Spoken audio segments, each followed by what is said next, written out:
A'udhu billahi minash shaitanir rajim, bismillahir rahmanir rahim, assalamu alaikum. Je cherche la protection de Dieu contre le Satan, le lapidé. De par le nom de Dieu tout clément et tout plein de miséricorde, que la paix soit sur vous. Pensez à liker la vidéo, la partager, souscrire à la chaîne, aller dans le site Tipeee Culturel Musulmane Universel et donner votre immense obol de 2 €.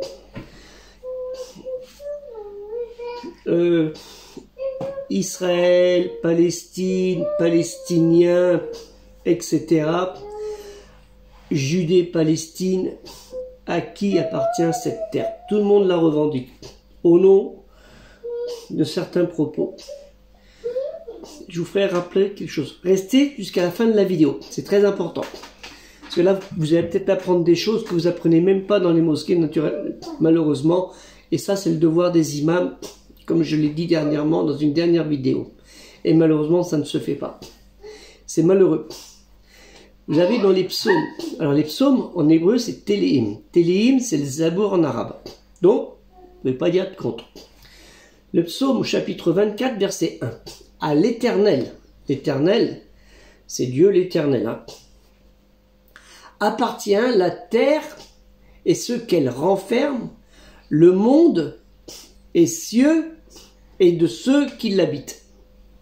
À l'Éternel appartient la terre et ce qu'elle renferme, le monde et ceux qui l'habitent. Ça veut dire les humains appartiennent à Dieu, ainsi que la terre.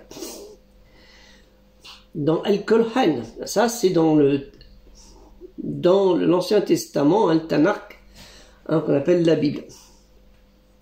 Dans Al-Kolhan, la révélation récitée, le prêche, le rassemblé, dans la sourate ou le chapitre 7, Al-Araf, le purgatoire au verset 128. Moïse, Moussa, dit à son peuple, les bénis Israël, demandez aide auprès de Dieu et soyez patients car la terre appartient à Dieu. Il en fait ce qu'il en veut.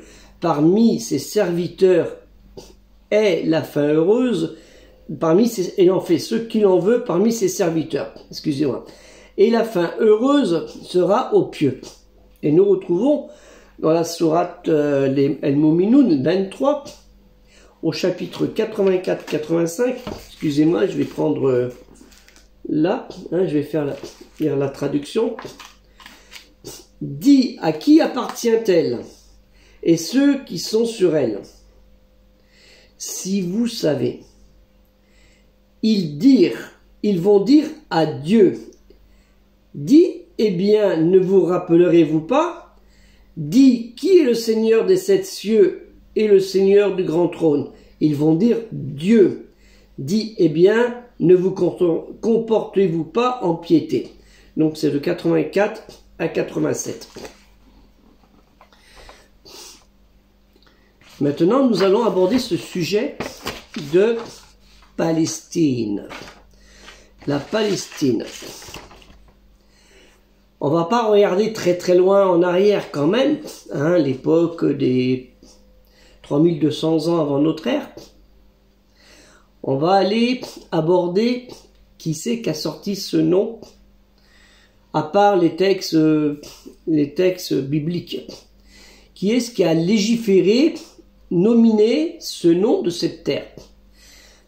Ce personnage s'appelle Publius Aelius Hadrianus, plus connu par Hadrien, qui durant la deuxième rébellion juive de 132 à 135 de notre ère, hein, qui a été le soulèvement contre l'Empire romain, on appelle la révolte de Meret Bet Corba,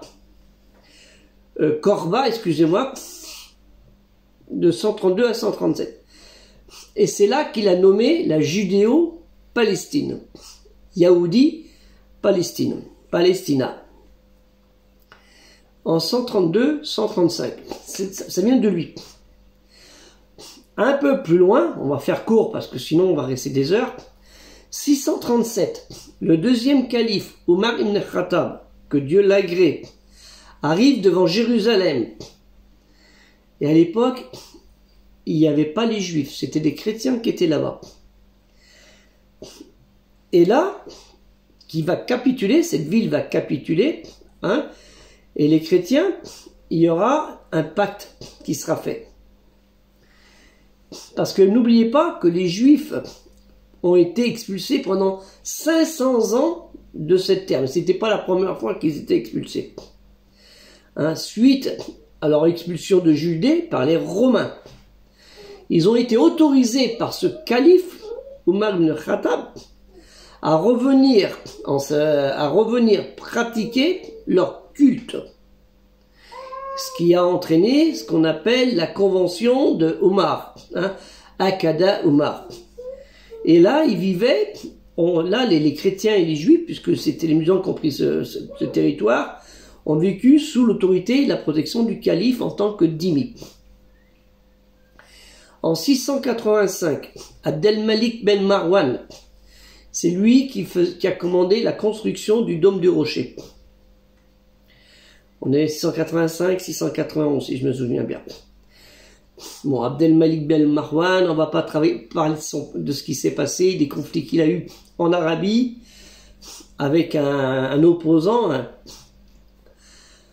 un opposant à qui on a coupé la tête, de façon générale, El-Hajjaj ben Youssef, en 705, ouais, a coupé à 705, a coupé la tête et l'a mis sur le dôme du rocher, pas de le dôme de Hachem, sur une porte de la Kaaba, et la Kaaba a même reçu était en partie détruite, hein, par le Hajjaj. On va revenir encore un peu plus loin, 1099, les premières croisades. Les croisades européennes, hein. La croisade pour reprendre la ville sainte, comme disaient les chrétiens.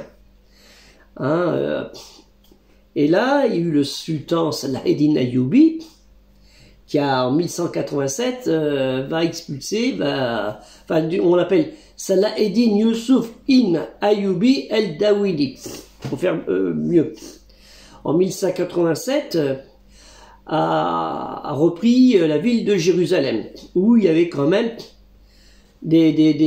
encore des royaumes de Jérusalem, en Jordanie, au Liban et en Israël, ce qu'on appelle Israël actuel. Et là, il a autorisé les Juifs à revenir dans cette région et à retrouver une certaine liberté. Hein, néanmoins, il y a eu ces royaumes francs, comme je vous l'ai dit, qui ont résisté jusqu'en 1229, 1291 et 1244 pour Jérusalem. Saint-Jean d'Acre, 1291. D'où ce qu'il y a eu le traité avec l'empereur Frédéric II et le sultan El-Kamil, hein, qui a mis fin en fait à la 6e croisade. Hein, c'est ça, ouais, la 6e croisade, où il y avait les sultanats de Damas et le sultanat du Caire. Donc vous voyez bien ce qui s'est passé. Il y a eu les Juifs qui ont eu cette terre, les chrétiens qui ont eu cette terre, les musulmans qui ont eu cette terre, et toujours les Juifs ont été autorisés à revenir. Par les musulmans, quand en 600 ils sont venus, et après quand les chrétiens ont pris cette terre, et les musulmans ont repris cette terre. Cette terre qui appartient à Dieu, comme je vous l'ai précisé tout à l'heure. Cette terre qui s'appelait avant Canaan. Et ça, on l'oublie. Et Canaan, c'est quoi? C'est qui Canaan? Pourquoi cette terre s'appelait Canaan? Canaan, c'est le nom du petit-fils de Noé, No. Le fils de Cham, qu'on dit en français, mais en arabe et en hébreu, on dit Ham. C'est pour ça qu'il faut s'y retrouver. Donc, c'est très important. Canaan, petit-fils de Noé, hein, fils de Ham, qui est devenu, après, une terre où les Hébreux sont arrivés. Les Hébreux, qui vient de Héber, Oud, un arrière-petit-fils de Noé. Oh, bon, on s'y retrouve. Vous voyez ce que je veux dire? Faites bien attention à ce que vous dites, cette terre m'appartient. Les populations sont venues comme ça. Les populations sont venues comme ça.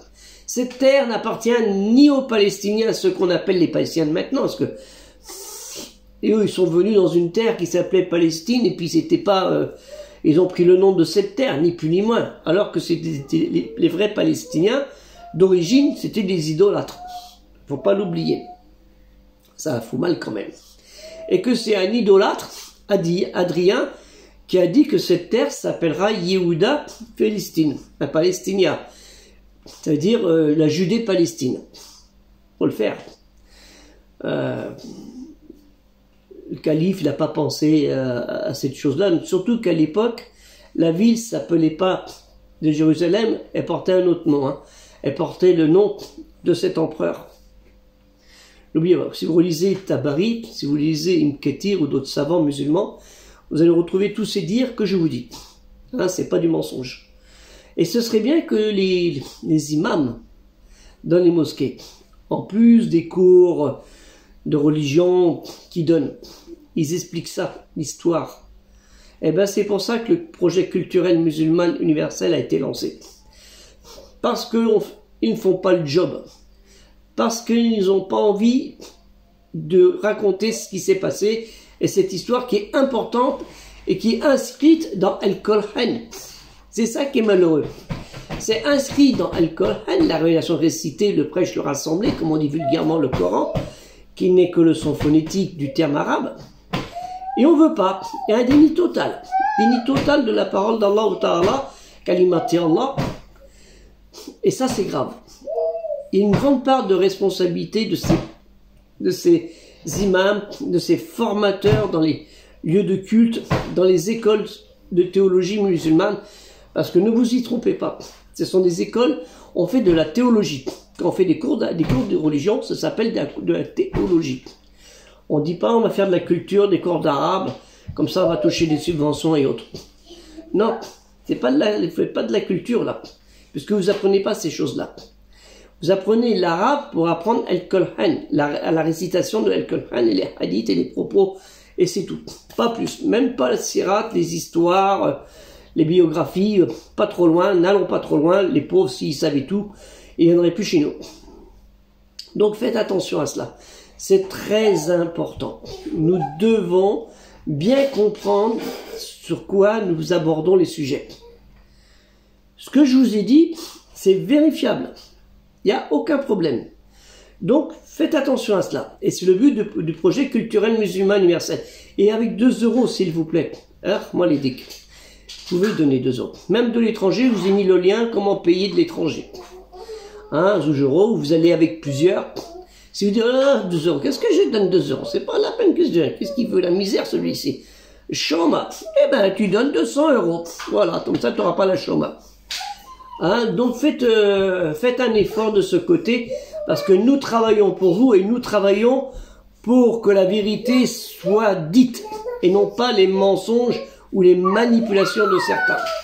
La terre, cette terre qu'elle est là, ou d'autres appartiennent à Dieu. Après, l'histoire a fait qu'elle a appartenu un moment à tel et tel personnage, telle et telle identité.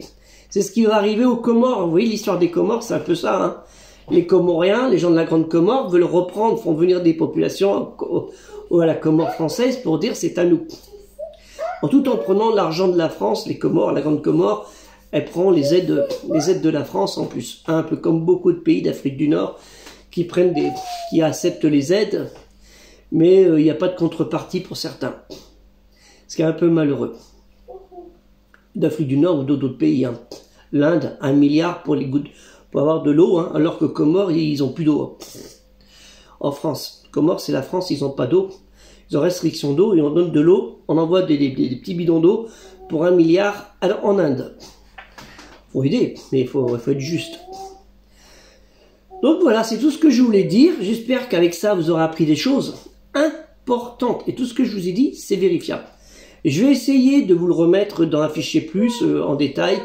Comme ça, vous pourrez vérifier par vous-même mes propos qui ne sont pas mensongers. Et que Dieu me pardonne si j'ai oublié des choses. Mais je vous ai juste fait un petit détail là-dessus. Donc, être imam, c'est une responsabilité aussi de parler de la religion, c'est bien, mais des faits dans la religion. Parce qu'il y a des dates dans Al-Qur'an, on ne vous dit pas tel jour, il ne s'est pas ça. On a des dates, mais il faut savoir les déchiffrer. Que la paix soit sur vous. Assalamu alaikum.